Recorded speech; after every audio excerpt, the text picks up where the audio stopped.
Aloha and welcome to Exploring Aerial Yoga. My name is Patrick Faris and I am coming to you from my home studio in Kurtistown, Hawaii, where today we are going to be visiting mountain pose, Tadasana.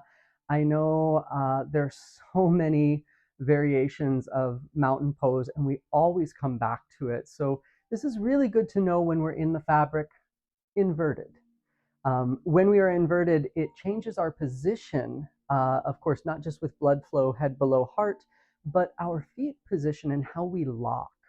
So when we address this, first and foremost, we're going to just see mountain pose on the floor. And I know everybody who has done yoga for a decade is like, oh, mountain pose again, here we go. But we revisit it and we come back to it because this is such a grounded earth pose that we should revisit it. It should be a foundation for all of us. Starting in the feet, when we lift the toes and we feel the big pad behind the big toe, the little pad behind the little toe, the heel, that tripod as we sit down the toes without gripping the ground, whether you choose ankles together or hip distance. These are all within your practice in setting down those padas to the ground. But as we build up to the hips, we constantly say mountain pose is a open hip pose.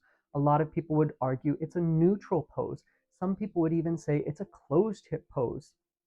This all depends on how you hold the pose. So we're going to first off see our shoulders, because whenever we turn upside down, we know our hips become our shoulders and our shoulders become our hips. In that alignment, let's just for a moment move our shoulders forward. Move our shoulders back, forward, back.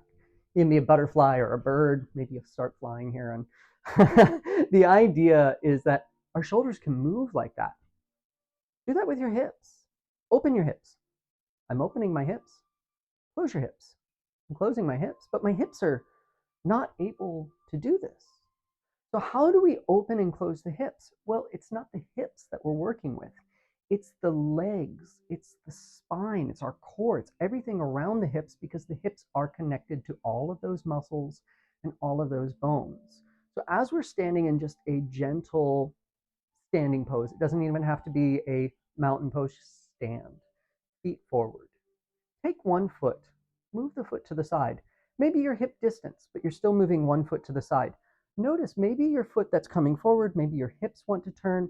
We're going to turn our hips forward in line. You might feel that pressure on the knee. Of course, we know the knee doesn't move so much. A little bit of movement, but it's not the ankle. It's not our shoulder. It's not our wrist.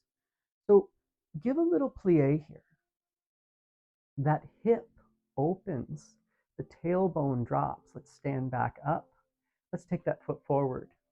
Now let's keep our feet glued to the ground, entirely glued to the ground together or hip distance, doesn't matter, but open those feet. That traction, I'm actively moving my feet outward, even though they're glued down. That opens my hips. It allows the tailbone to drop. It gives more length into that lower back, allowing me to stand up, allowing my breath to fill my pelvic core so much more. So thinking about that and how we open the feet, we're going to be working with that in the fabric, but we're also going to be locking the feet intentionally together, closing the hips down. As we get into the fabric, as always with inversions, there are health issues when you put head below heart. So if you have any blood pressure, heart issues, I work with a lot of people who have had stroke.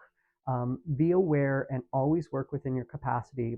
30 seconds is probably the minimum if you're not used to being upside down. That I would say you should start with about 30 seconds. That's good. Your maximum is going to be about 2 minutes. If you are going longer than 2 minutes, you better be experienced at this. I would again recommend to have a crash pad, a personal spot. If you have any health concerns, consult your doctor, yada, yada, yada, blah, blah, blah. How we're going to start with the fabric is hip height. As we know we should have good clearance, so hands are in the fabric. I push down. Maybe I can even lift my feet just a little there. Nice hip height. I'm going to put on the fabric. And then as we come in, we've done a few videos where, of course, we show how to adjust the fabric If you happen up on the belly, you can always tick tuck down to those hips. Otherwise, thumbs stay in the fabric outside of your hips so that you don't lock them. Push down to the hips, come up to your tippy toes, and as you start to lean back, maybe chin to chest. That chin to chest can really help in that distribution of weight.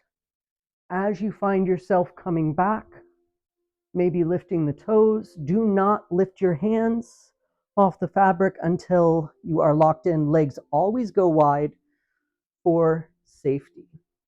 And of course, here we are. You can play in star, a little dorsal flex, a little plantar flex. Maybe you want to put the hands up behind you. Just get a nice kind of settle into your inversion. And stay a little longer than our recommended time so that we can go through all of these pieces of information. One leg is going to wrap around the front of the fabric while the other leg stays long. Ankle finds it and then pushes back and up. That foot again is going to continue to wrap.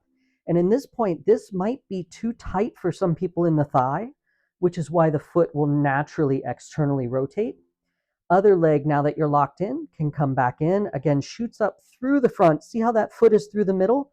I'm going to continue to wrap it around through the outside. Now notice how my feet naturally go out. So this will really open your hips. Maybe you just want to hang out here. Maybe you just want to reach up for your tailbone, hands together. Nice little Shiva Mudra. If you heard that pop on the mic, that was my shoulder. It felt so good. But as we come into this in active pose, this is going to create lots of pressure on your thighs. It's going to create lots of pressure on your calves and even down into your ankles. And you can use the floor, especially if you've got that nice touch down there, internally rotate the feet. Bring the feet together. This is a strength builder here. And because I'm so active here, I even get into quiver zone. Dorsal flexing those feet is nice. You can start to plantar flex the feet here if you want to go even deeper. It is a much stronger pose. Find where you are, maybe playing between the two, and just work there. Now again, you can come into any variation you want. Manjali. You can come into nice variations behind you. Maybe just let your hands hang above your head. Breathe.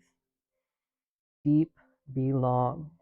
Now this is important because as we lock those legs, I'm still active in the legs. My normal position in falling, feet would come out. So this is where we are different when we take mountain pose inverted in the fabric versus standing on the ground. We have to actively internally rotate. And that being said, I'm going to come back up now. So you can lock one leg if you want as you take the other leg back out. Other leg comes out. And then as we find our way up, you can, of course, grab the fabric. And it's just like you're doing a sit-up, but your legs are going the opposite direction. If you want to, you can come up with no hands. Just remember, chin can really help with that weight distribution. And when we come up, ragdoll, especially if it's been a while, breathe. Find a nice level balance. Once you have that breath nice and back with you, find your standing form. And as mentioned, Tadasana is such an important form in all of yoga. We come back to it over and over and over. But because we are externally rotated, when we go into the fabric, as we enter all these other poses, we've got to think we're going to invert. So we're going to internally rotate our feet just to keep that lock. I hope you enjoyed this. If you did, please like and subscribe. Mahalo. Namaste.